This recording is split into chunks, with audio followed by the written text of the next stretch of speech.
We often heard people talk about G7 in Malaysia track. So what exactly is G7? G refer to gunung, which means mountain in Malay. 7 refer to the 7 highest summit above 7,000 feet in Peninsula Malaysia. Let us now fly you through the G7 summit.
Hi guys, welcome to our G7 introduction video.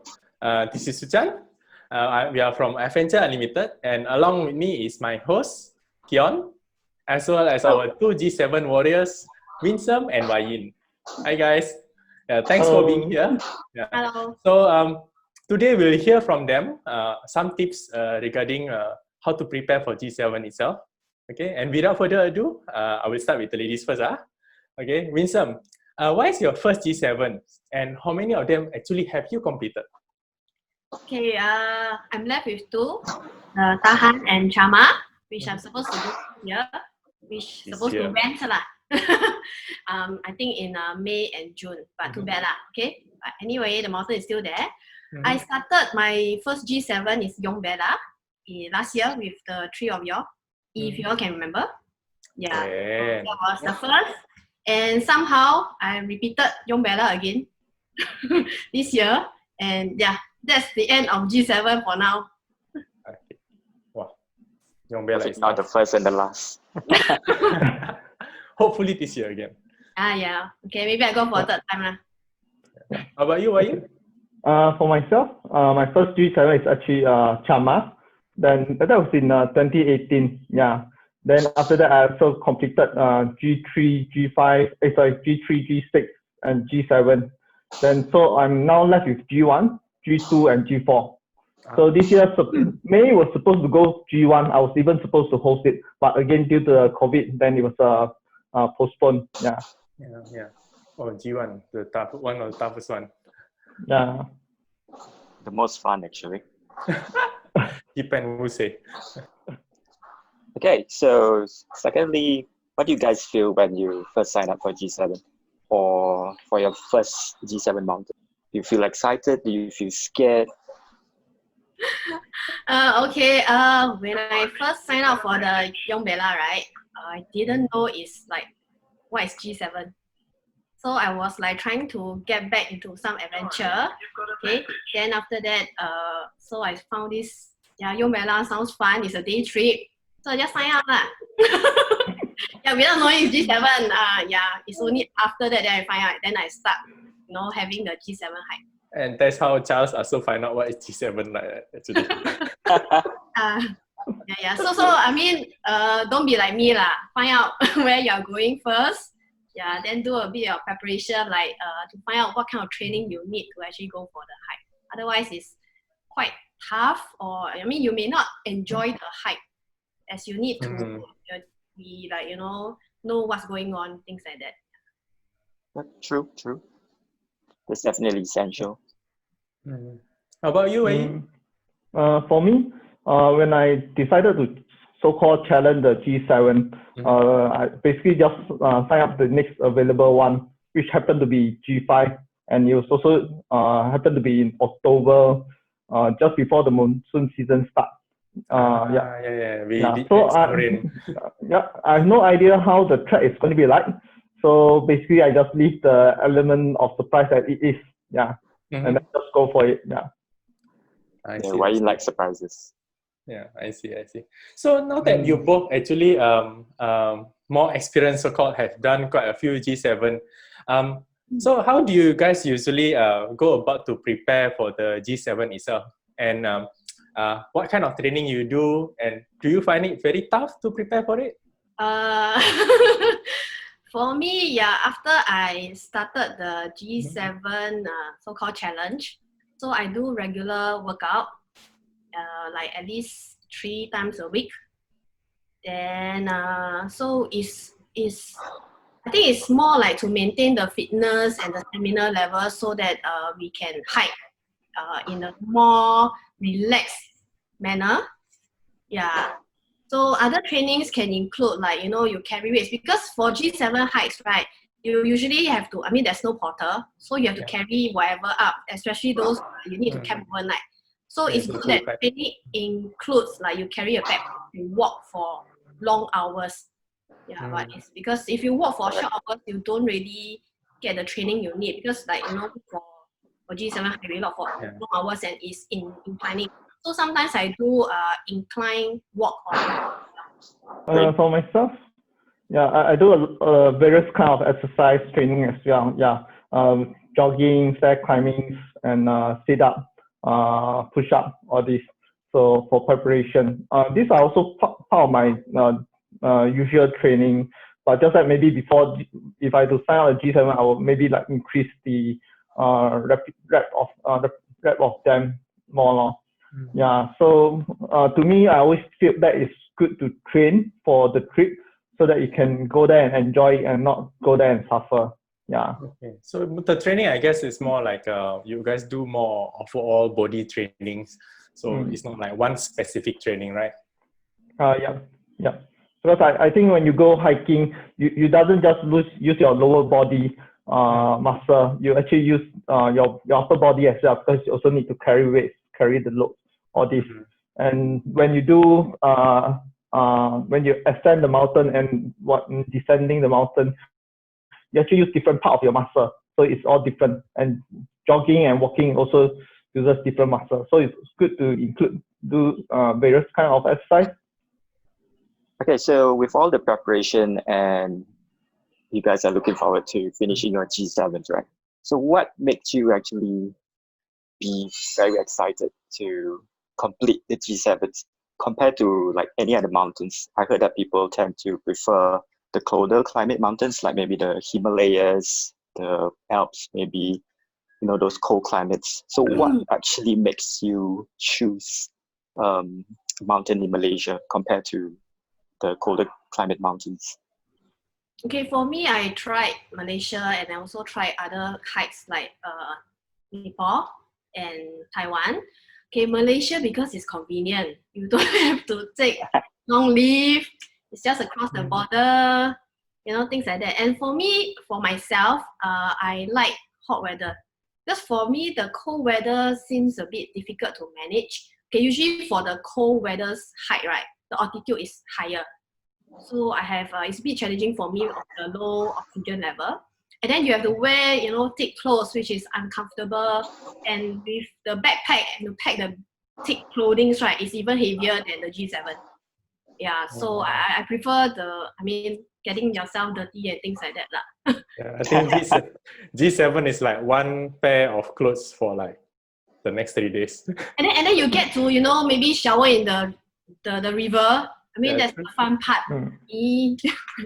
For me, G7 is kind of an achievement, so a challenge for myself to do it. Yeah, of course. Cold mountain sometimes it may be more enjoyable compared to G7 due to the coldness and maybe more view as well. But I always feel that Malaysia mountain has its own uniqueness compared to other places, and you really need to go and experience it, then you will know it. Yeah. I guess that every place has its own beauty. Yeah, and G7, I think, in some sense, is unique on its own. Yeah. It's not always about the view. Yeah. Yeah. So that being said, I remember we discussed about this. So after we finish G7, what is your next aim? There are still a lot of places I want to go. Yeah. Japan Mount Fuji, Spain Camino, Japan Comino Walk, and even Kilimanjaro. Yeah. Most of the time for me to plan all this trip, I have to take into consideration of my leave. Yeah. So to me, leave is always not enough. For me, I don't have really a goal. So I'll go shopping at the AU website, meet up group, and see what's available that can match my timing, my work timing, as well as my family commitment. So as long as the hike is so looks interesting, then and I'm available, then I will sign up regardless is Malaysia, Sabah, or even other countries. Yeah. So I mean, thanks for sharing all this. And obviously, you guys both have been go to do all the different mountains and different climate, all this. So can you share from your perspective one advice, perhaps from each one of you, for beginners who are thinking of going for their first G7? What is important for them? How do they prepare? Advice is to go with Adventures Unlimited. Wow. Oh, Okay. Serious lah. I think have to start with some regular workout because you will enjoy more if your stamina or fitness is there. So you don't suffer, and I mean you don't so-called pull other members down as well lah. And also good for the host because they have a group of people to look after. So get yourself ready, prepared for the trip. But in between, maybe insert some day hikes of lower altitude, so that you can prep yourself and have a constant hike or training. That's what I do lah. Yeah, so that your body don't relax. so basically cannot relax. Don't relax constant lah. training. Yeah. Yeah, then go for Conditioning. constant training so that your body is what do you call that? Condition. Condition, correct. Just like Wai Yin every time run 10 kilometer. Is that what you do, Take Wai a Yin? photo of himself. Yeah. Sometimes short runs, sometimes long runs. Yeah, try to have various of it, and then also as you progress, you stretch your target to make it further. Yeah, to increase your stamina. Your body may feel the pain, but you register the pain, and you will kind of break your barriers and go beyond that. And one piece of advice for those who plan to go for the G7, and if time is concerned to them, I mean, we are all living the cities and we have a lot of commitment in life. So sometimes people will find it difficult to plan the time to go to exercise. So my suggestion is maybe they can just find the tallest building around where they stay and then go and do stair climbing. Start off small, maybe 2 to 3 sets every time up and down, because you need to train going up and train coming down. Then as you progress, you increase the maybe you can increase carrying loads, all these things. Yeah. Then as time go by, you will feel the improvement definitely. Yeah. Then when you go on the trip, you can get to enjoy more. Yeah. I feel good. Yeah, I think there's you can go every once. Hopefully, all these COVID phases has lesser. Then we actually have all this regular training. I think it's also important to keep mentally, like Wai Yin has said, keep trying to break the barrier so that you mentally more prepared. Yeah, because it's not only physically but mentally. Don't you guys think so? Yep. In G7, it's more mental challenge sometimes. So thank you for coming, for joining us in this Zoom, and Winsome and Wai Yin, and also for sharing all the important tips.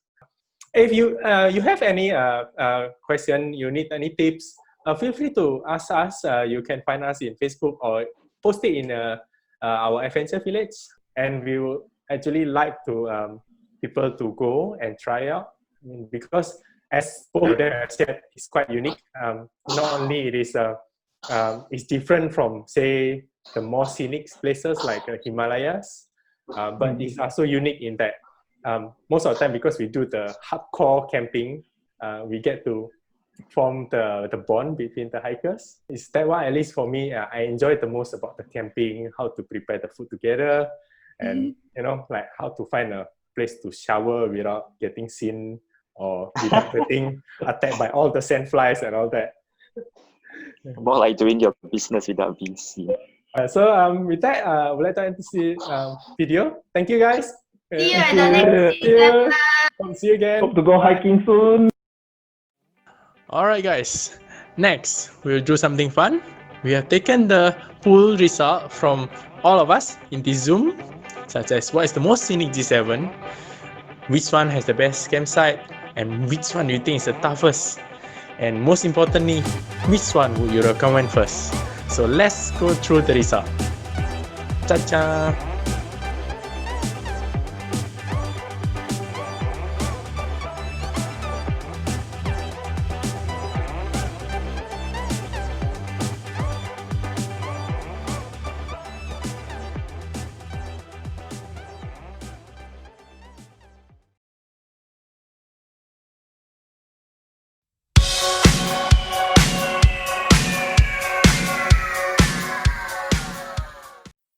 Alright, here's 2 tips on how to prepare you for the G7. So the first tip is training, and this can't be emphasized enough. So for training, you guys gotta train both your lower body and your upper body. So for your lower body, what can you do? Are squats, lunges, instead training.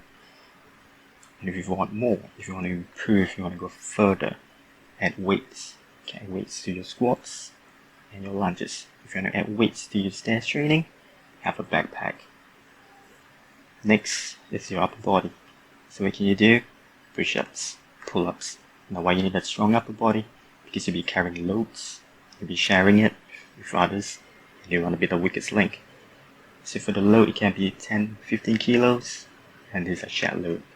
Things that you need like food, tents, and you want to be a supportive member of the team.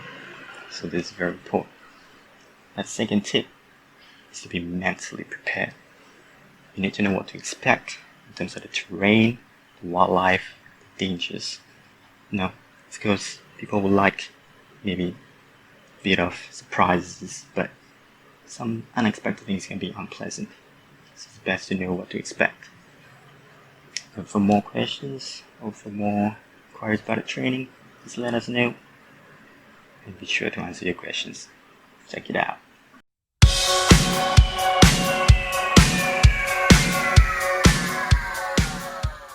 So now we have come to the end of the G7 introduction video. So I hope you guys has enjoyed what we have shared. And I would like to thank my fellow host Keion, as well as our 2 G7 warriors, Winsome and Wai Yin. Thanks guys. Yeah, and I hope this has given you guys some idea of what is G7 about.